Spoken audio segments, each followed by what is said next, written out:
Well, it is the next morning, and we didn't get eaten up by a bear last night. That's great. And I woke up, looked out of the tent, and I saw... Hey, dude. Good morning.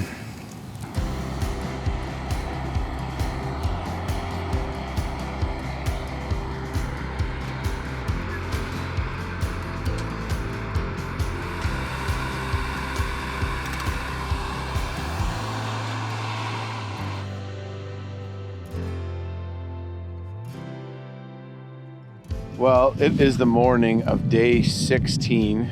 We have 2 more days left on the river, then our pickup on the 3rd day. And we're gonna try to get to our pickup location a day early. So today we have to, bang off a pretty decent amount of kilometers. I don't know, maybe like 30 something. And that'll give us an extra buffer day to, just make sure we're there in time and to hike to the Arctic coast to check that out, which is going to be pretty special. That's going to be kind of the final trip completion moment in my mind. What do you think, Ted? Is our float plane pickup going to go as planned, or are we going to get weathered in with no food?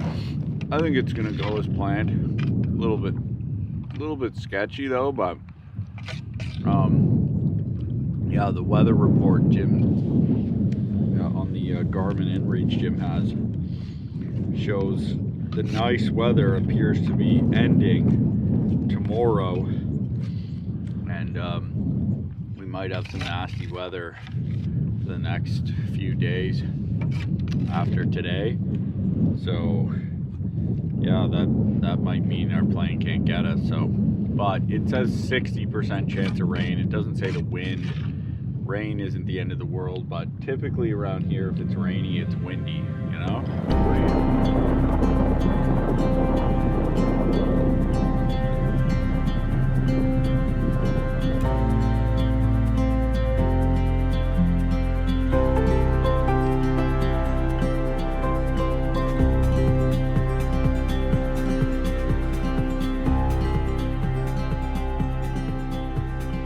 Just got the boat loaded up here, and it's looking like we are going to be heading out into a raging headwind. Unfortunately, could be quartering us a bit if we're heading north and the wind's coming strong out of the northwest, which could be worse. So I don't know, we'll just battle it as best we can, I guess. We don't have any rapids for about 19k, but yeah, it looks like it's going to be a battle.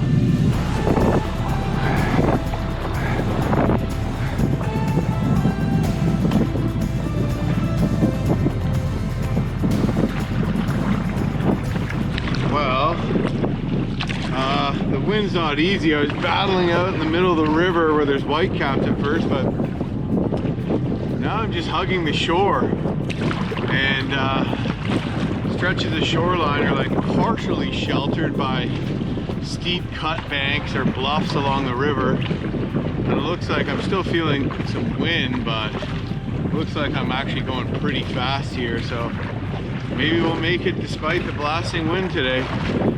If I can keep sort of hiding from it a bit.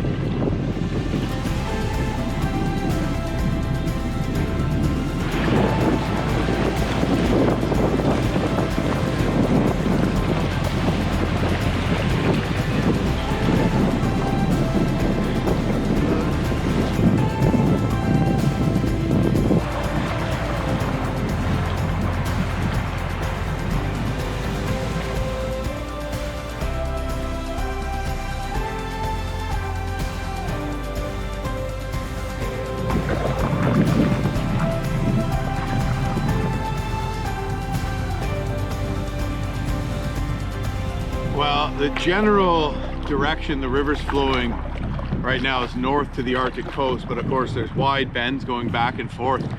So right now we're pointing more west, which is why it's more of a headwind. But to be honest with you, I wasn't expecting this river to be so mountainous. You hear all the barren lands are flat, and maybe a lot of it is, but here in the Hood River Valley, it's really anything but. Just diverse types of scenery, broad sweeping country, mountains, things I would consider to be pretty much mountains, if not just massive hills. all over the place. Bald eagles, a golden eagle. Wildlife is unbelievable. Just such a cool place. I'm gonna see if I can't film this caribou.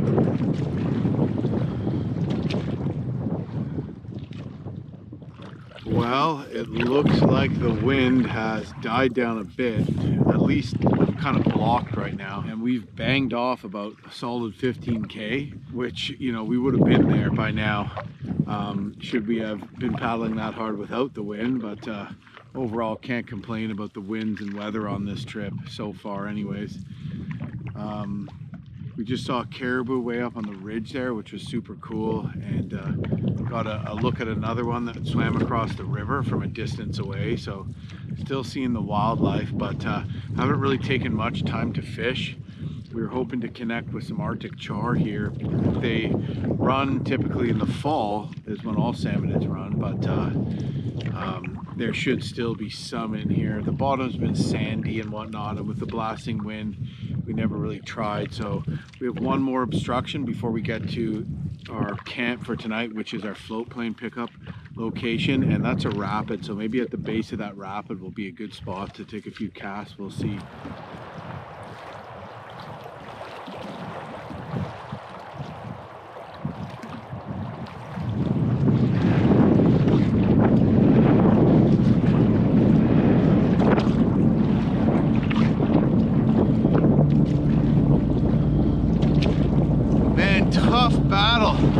A headwind this last stretch just to reach the last portage. Hopefully we can line it and run it. We don't have to portage, but we'll see. But I feel like I've been paddling towards this red rock here as hard as I can for a very long time.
Obstruction before we get to our final campsite of the trip at our pickup location. Still got a couple clicks to paddle into a strong headwind, but that is it when it comes to rapids and portaging and whatnot.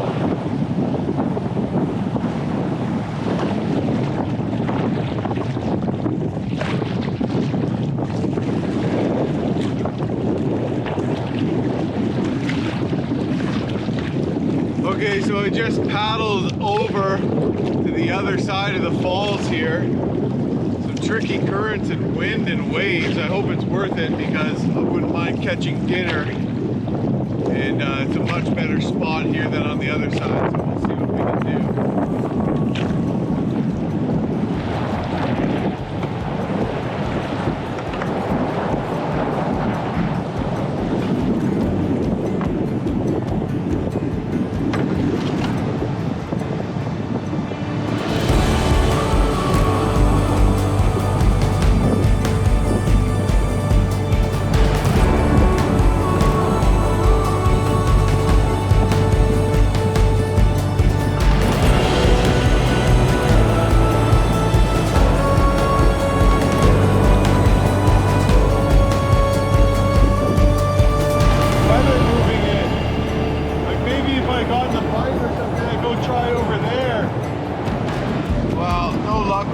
Here.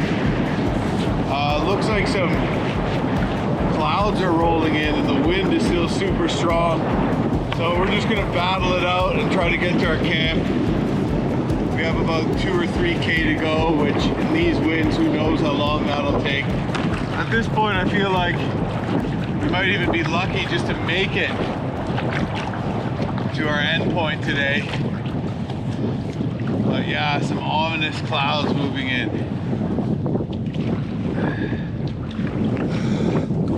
This is a major slog. Ted and I, basically the wind sort of blew us to the other side of the river. We thought, okay, let's keep going with it because our campsite is on this side, but the wind is way worse over here. It's like borderline dangerous. But we're in reach. We're like probably, I don't know, probably like 300 meters from our campsite. It's just sketchy because there's no way we can take out here. There's just a cliff here, or a big rocky cut bank.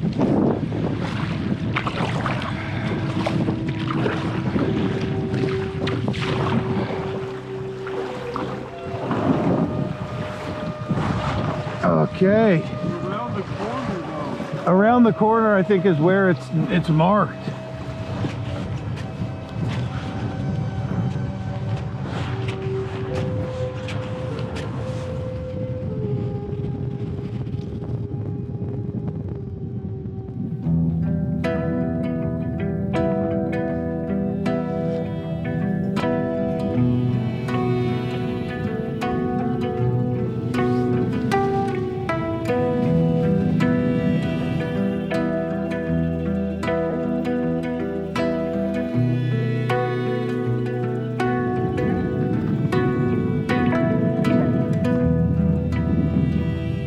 Well, we are camped near our float plane pickup location, and hopefully the weather gets a little better because no planes are landing here right now. The river looks pretty shallow here with the low water, so we're a little concerned about that and if they'll actually be able to land here, but I think it should be okay.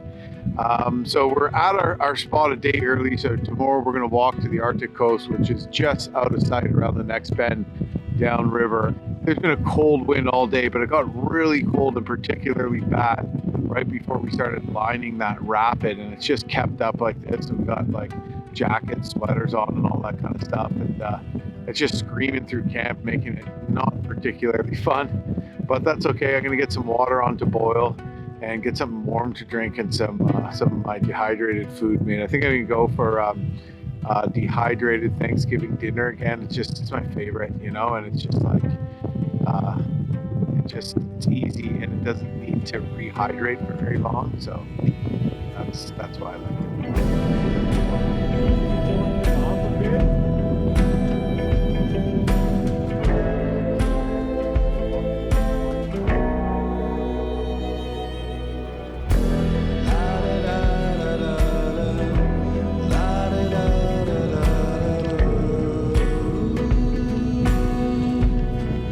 Okay, still battling the winds. I have my leftover coffee grinds, the end of my coffee from this morning, just sitting all day, like probably less than half a cup.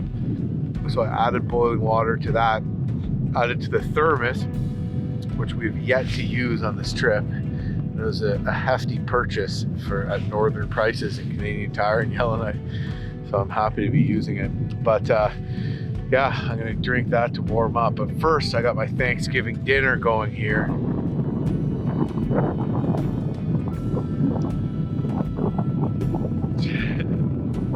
Honestly, it's really not that good, but it's better than just drinking hot water, so take it.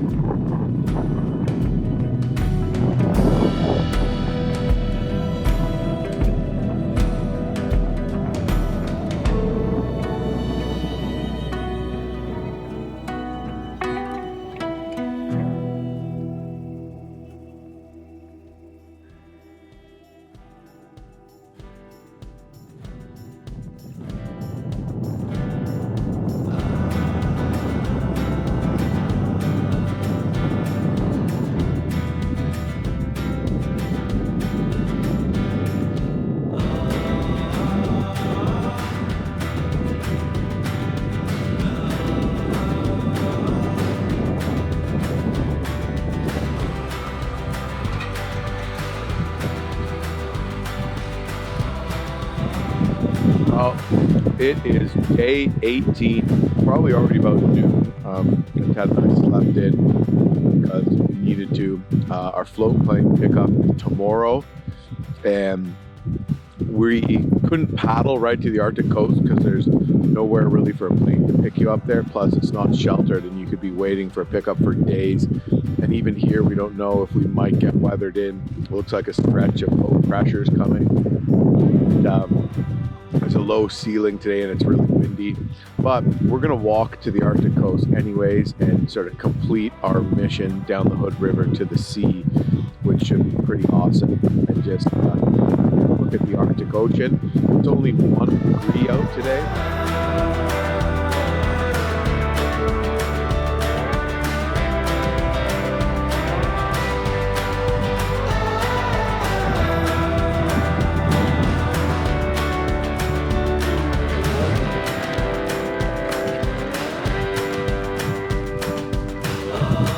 High stakes game here, guys. I have to flip this huge pancake without dropping it. This is the crux of the entire trip right now. Yeah!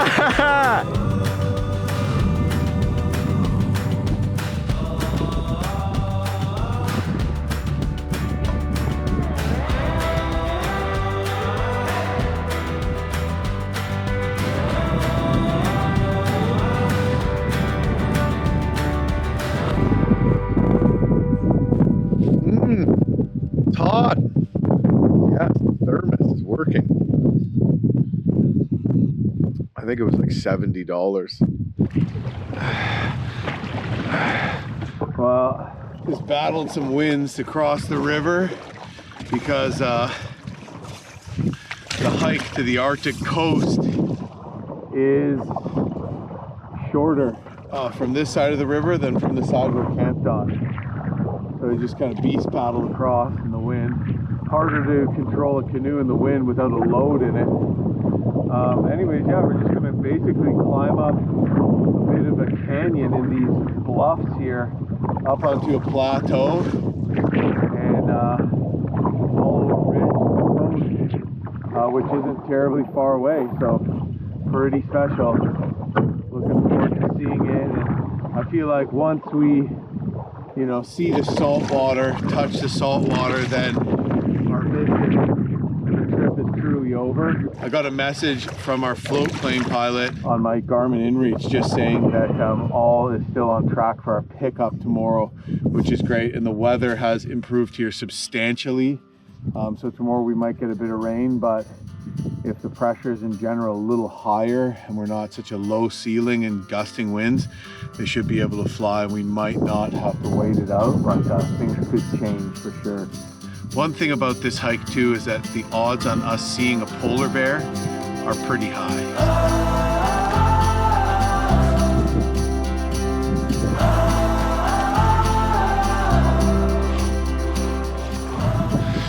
Well, we have pretty much made it up these clay bluffs, but a little ways to get to the coast yet. But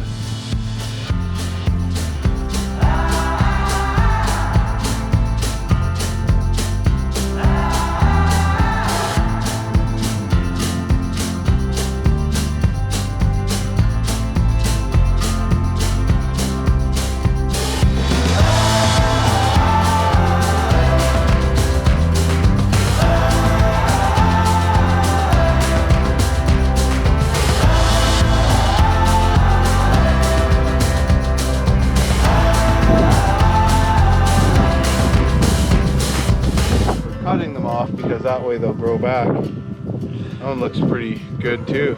Looks like a blue boulette. Well, that in front of me is the Arctic Ocean. We've done it. Yeah! Yeah!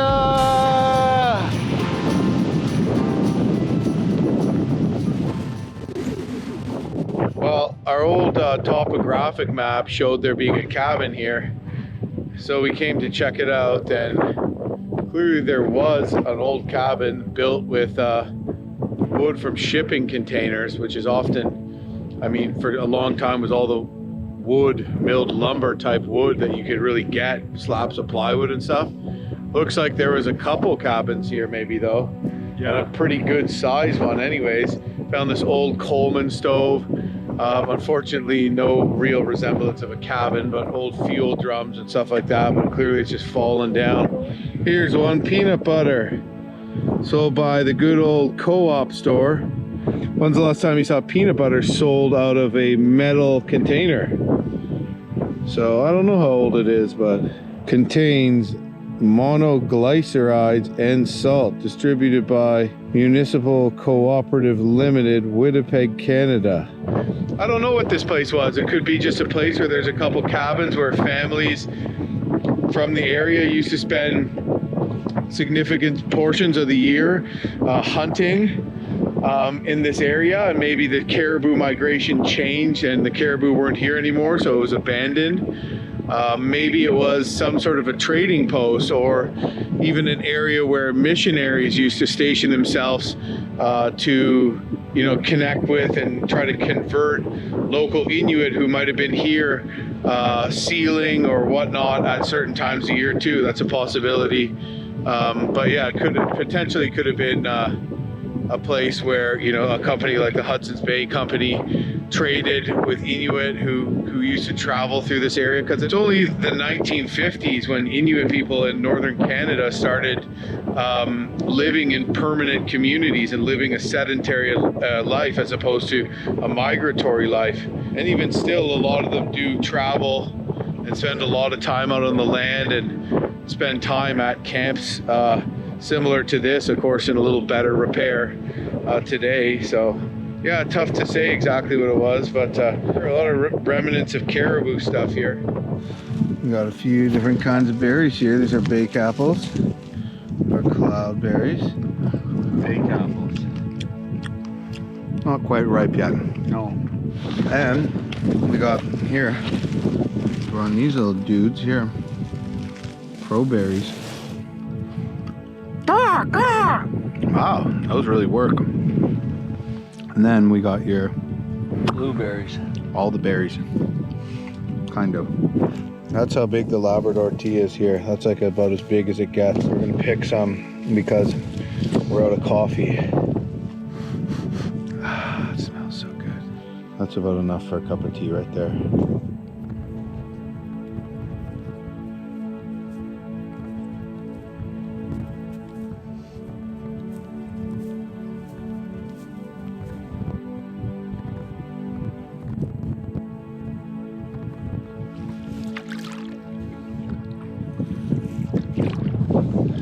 Found shells in the dirt at the top of these bluffs here, so clearly this was once under the ocean and probably has rebounded since the retreat of the glaciers as the Hood River carved through it.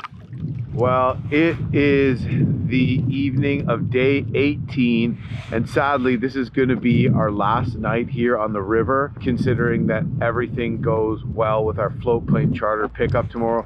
You can see some nasty weather in the background. The winds are very, very strong. I just actually guyed out the tent with some sticks that I whittled as stakes because it's getting kind of sketchy. We should be okay though, and we received word on our inReach that they are planning on coming here to pick us up tomorrow. So by, you know, about early afternoon, if all goes well, we should be flying out of here. He's a boiled.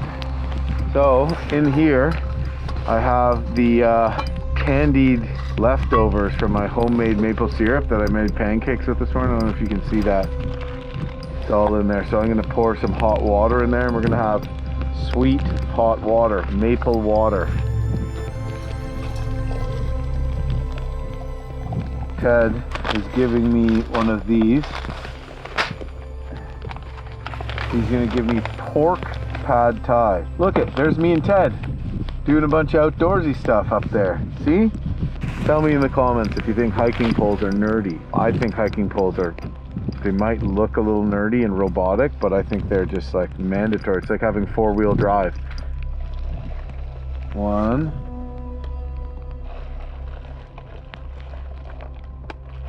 Too much.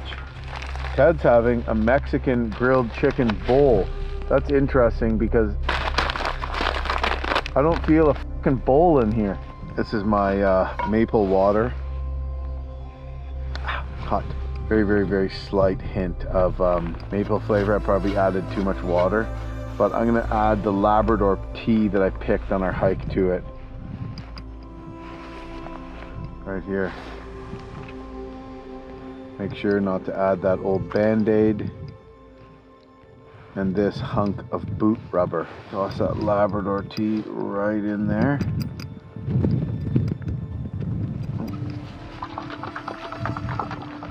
I'm gonna let that steep for a bit.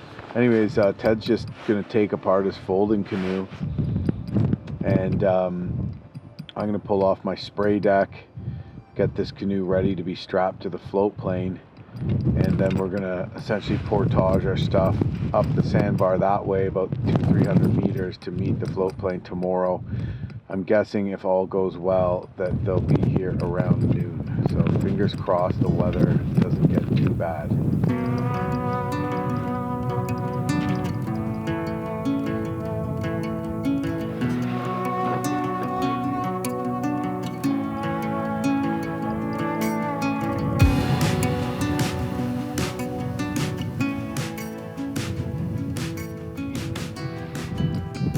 Cheers.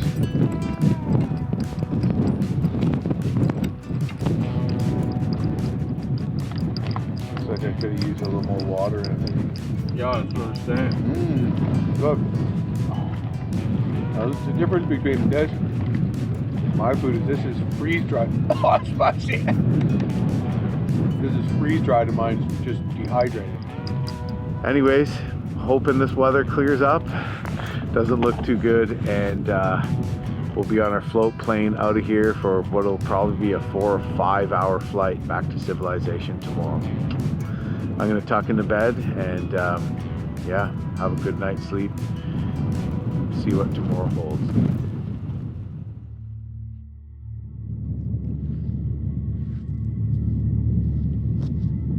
Well, it is day 19, and today is the day that we're supposed to be getting our float plane pickup, but it's not coming today. So we're starting to feel a little nervous. We've kind of gone through all our food.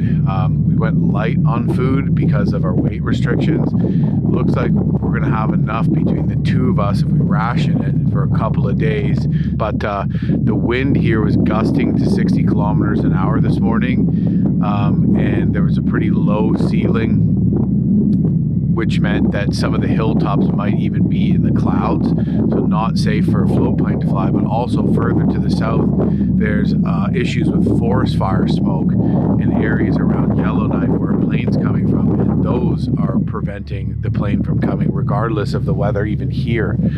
So it was just pretty much a hard no-go. It cleared up for a bit. We were supposed to get rain, but we didn't. And then this low, gloomy ceiling rolled in later on, which is pretty low. It might even be a little too low for the float planes, but the wind has stopped. So fingers crossed. I've been communicating with Amec Air on my inReach, and they're going to try to get someone out tomorrow. They're kind of keeping their eye on everything. Some of that smoke is supposed to clear up later this afternoon. So yeah, we'll see. But basically what I'm going to do is I'm going to cook up a rubaboo stew as we wait. I'm just going to do it on the stove. Rubaboo stew is a traditional table fare of the Courrier de Bois and Voyageur as well. And rubaboo is a word that's mixed between the French word roux, which means like a thickening agent that's used in stews, and abou, which is a Cree word, which just means soup or stew. So it's like a pidgin word, and it was eaten by the voyageurs. And during that time there was many there's several different pidgin languages that were a mixture of other languages, trading languages and whatnot. So yeah, basically it is some cut meat. I'm going to use some of my bacon. There's not a lot left. Pemmican, beans, beef broth. I brought beef bouillon tabs, and and some corn, and yeah, we're gonna cook that up, and it should be pretty hearty, although I've dipped into the remaining pemmican supply to make it because I'm hungry out here.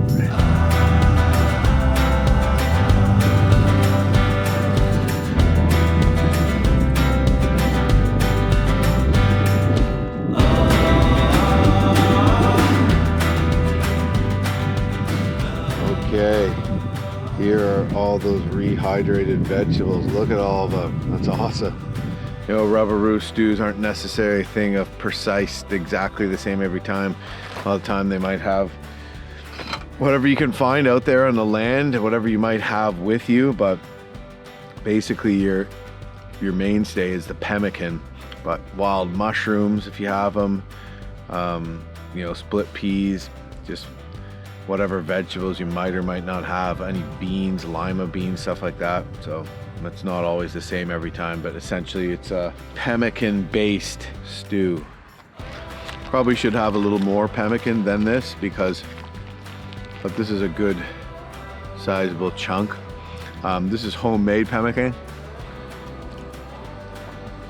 Pemmican was traditionally made out of mostly bison, and the Métis on the plains actually made large amounts of it, which they sold to the Northwest Company, and that very much fueled the fur trade for a long time. That's what the voyageurs ate.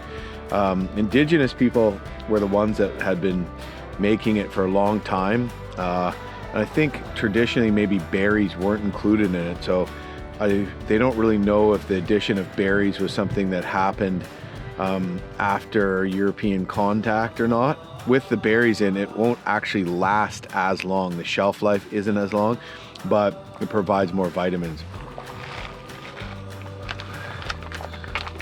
Okay, and the last ingredient is a thickening agent, and that's just flour, that right there. And we're just gonna add that in slowly. Just kind of stir it in as I go, 1 spoon at a time.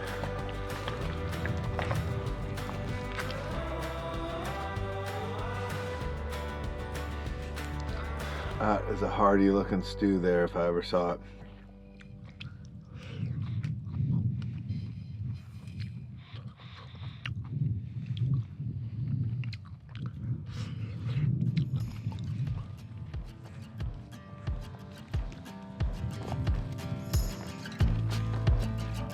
Okay, ladies and germs, it is cleared up here. A little bit of cloud cover in the sky, but definitely manageable for a float plane. And Ted and I, while we were around this little fire we built, made some Labrador tea and hung out, and all of a sudden you felt that east wind stop for a bit, and then the west wind picked up and just basically blew in some high pressure. So we're good in this area for our float plane pickup tomorrow. It's all going to depend on the forest fire situation and the smoke that obstructs the view of the pilot. And you know, the pilot can't breathe flying through that smoke as well. So it's all going to depend on what the smoke situation is doing down there. Hopefully the winds have changed up there too, and it'll make a difference. So the Hood River trip here, we are almost 3 weeks we've been out here. The fishing was incredible. The topography was rugged and pretty much mountainous. Some things I would call even mountains, but just starkly beautiful. The broad rolling expanses of countryside, the waterfalls, and the fish we were catching at times were just unbelievable. Ted and I were trying to think of a word to explain it all, and we came up with the word sacred. And there are spots where the fishing was like so amazing, we just caught 1 or 2 to eat, and then maybe took a couple casts to catch a couple more, and just didn't even fish them harder because we just didn't want to, like, you know, chip away at the beauty and pristineness of these places out of respect even.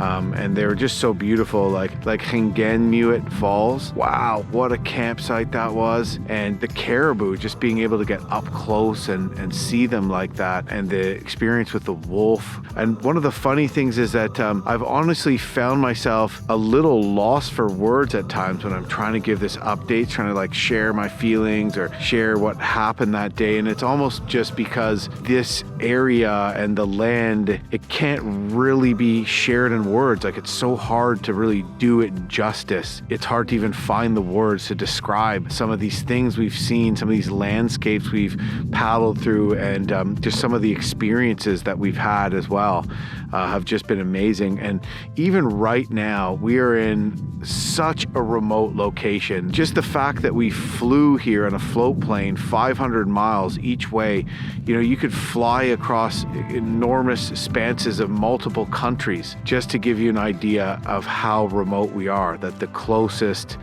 community is about 270 kilometers away, and that doesn't even have road access. We are like literally in what some people would say the middle of nowhere, but to me it's almost like the opposite, because Ted and I feel pretty at home here, and the remoteness doesn't really scare us. It's actually amazing, and we just feel like we've become in tune with this place as much as one could expect to in a 3-week trip. So hopefully all works out well and we get our float plane pickup, but this trip has definitely inspired me to try to paddle some more Arctic barren grounds rivers in the future. And just the experiences out here, getting the chance to do it with my brother like this is something that I'll take with me for the rest of my life. That's for sure.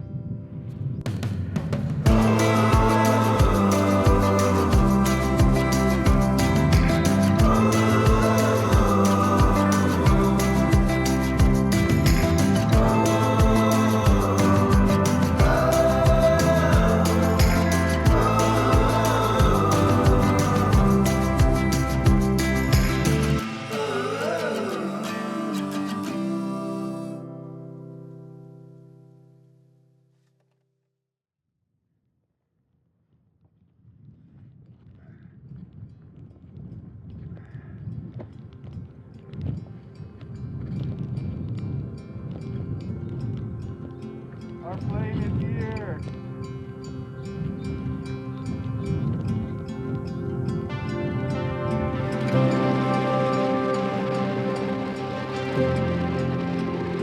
Well, our plane showed up sooner than we thought, and he's circling, trying to look for a place to land. We're hoping it's not too shallow, but we're kind of panicking because we weren't quite ready.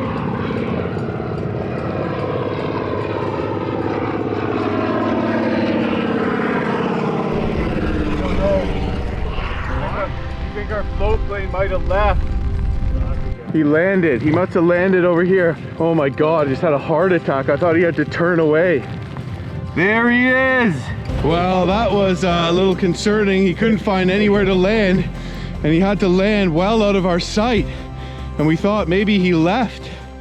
And we were really concerned, but it wasn't a great place because such low water everywhere. And I was able to run out and basically grab the plane before the wind caught it. And the good news is it's only bad like this around the coast, only for about 15K. So we'll have no problem as long as we could get through this heavy fog and mist and stuff. We'll be fine for the rest of the flight. So the pilot didn't seem too concerned at all, which is awesome. Anyways, we're just loading up the plane now. Before too long, we'll be in the air.